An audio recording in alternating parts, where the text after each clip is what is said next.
You made it this far, now what? So you made it to the end. Nice work.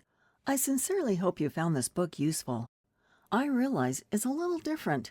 Okay, very different to the majority of diet and exercise books out there that promote extreme tactics, advise cutting out food groups, performing hours and hours of cardio, or taking fat loss pills, powders, and shakes.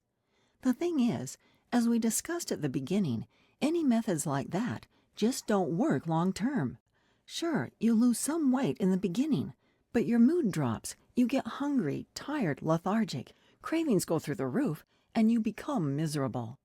You can't go out with friends, you have to eat separately to your family, your performance at work and in the gym suffers, and if you stray from your diet even slightly, you feel immense, inconsolable guilt, which then leads you to binging, and soon enough, you're into that disastrous cycle of yo-yo dieting.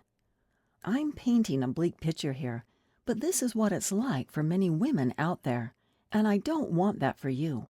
What can you expect going forward?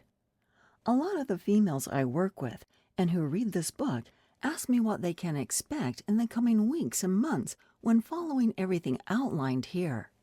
Well, this is what the vast majority of women find.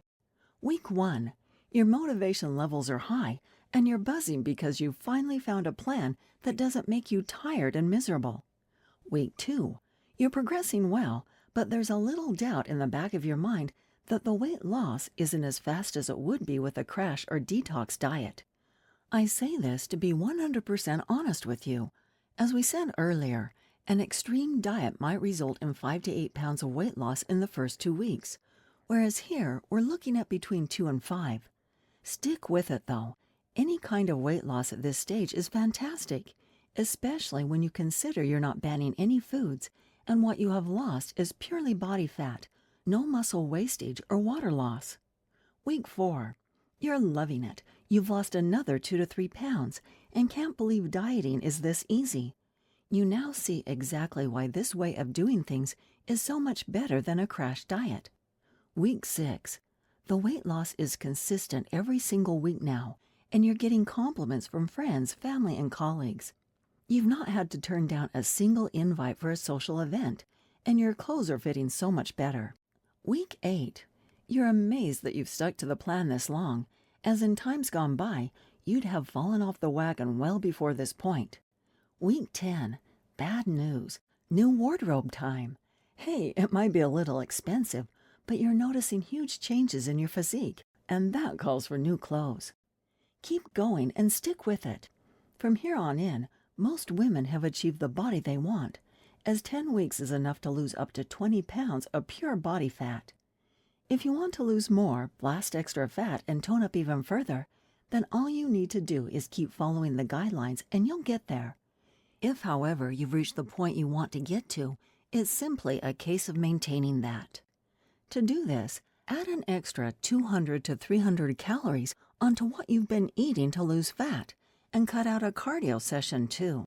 There's no need to eat and train to lose fat now, so you can make things even easier by increasing your calories slightly and doing a little less exercise.